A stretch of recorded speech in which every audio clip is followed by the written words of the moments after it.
ఇండియాలోనే #1 varicose veins hospital Avis vascular centre.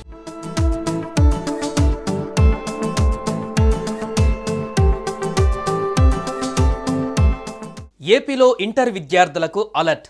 సాధారణంగా మార్చిలో జరిగే ఇంటర్మీడియట్ పబ్లిక్ ఎగ్జామినేషన్స్ ఈ సంవత్సరం ముందుగానే నిర్వహించాలని ఇంటర్ విద్యామండలి నిర్ణయించింది.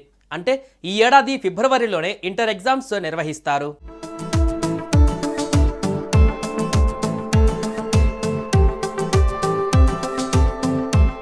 ఇప్పటి వరకు మార్చి నెలలో ఇంటర్మీడియట్ పరీక్షలు జరుగుతుండగా ఈసారి సిబిఎస్ఈతో పాటు ఫిబ్రవరిలోనే నిర్వహించాలని ప్రభుత్వం నిర్ణయించింది. ఏప్రిల్లో తరగతులను నిర్వహించేందుకు ముందుగానే పరీక్షలన్నీ పూర్తవుతాయి. అందుకు అనుగుణంగానే పరీక్షల విధానంలోనూ పలు మార్పులు జరిగాయి. మొదట సైన్స్ విద్యార్థులకు గ్రూప్ సబ్జెక్టులతో పరీక్షలు ప్రారంభమవుతాయి. రోజుకు ఒక సబ్జెక్టు పరీక్ష ఉంటుంది.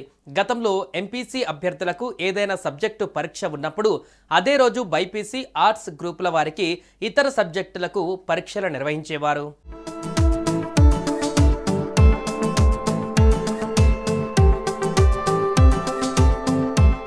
ఇప్పుడు ఎంపీసీ అభ్యర్థులకు గణితం పరీక్ష ఉంటే ఆ రోజు ఆ సబ్జెక్టు ఒకటే ఉంటుంది. ఎంబైపీసీ గ్రూప్ను తీసుకురావడంతో ఎంపీసీ విద్యార్థులు జీవశాస్త్రం చదివే అవకాశం వచ్చింది. అందువల్ల ఒకే రోజు 2 పరీక్షలు రాయడం సాధ్యం కాదు కాబట్టి ఒకరోజు ఒకే పరీక్ష పెట్టనున్నారు. సైన్స్ గ్రూప్ సబ్జెక్టులన్నీ పూర్తయ్యాక చివరిలో భాషల పరీక్షలు ఉంటాయి.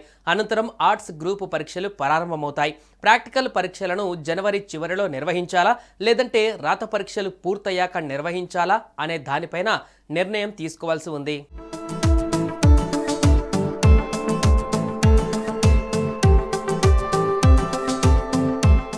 ఈ మార్పుకు ప్రధాన కారణం ఇంటర్ పరీక్షల తర్వాత విద్యార్థులకు జాతీయ స్థాయి పోటీ పరీక్షలకు అంటే నీట్, జేడబ్ల్యూ వంటివి సన్నద్ధం కావడానికి తగినంత సమయం లభించడం లేదు.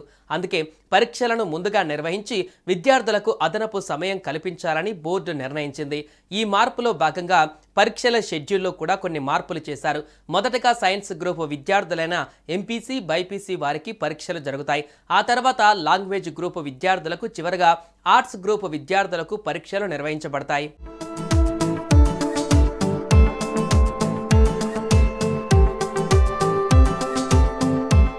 పరీక్షలు ముగిసిన తర్వాత ప్రాక్టికల్స్ నిర్వహిస్తారని పేర్కొన్నారు.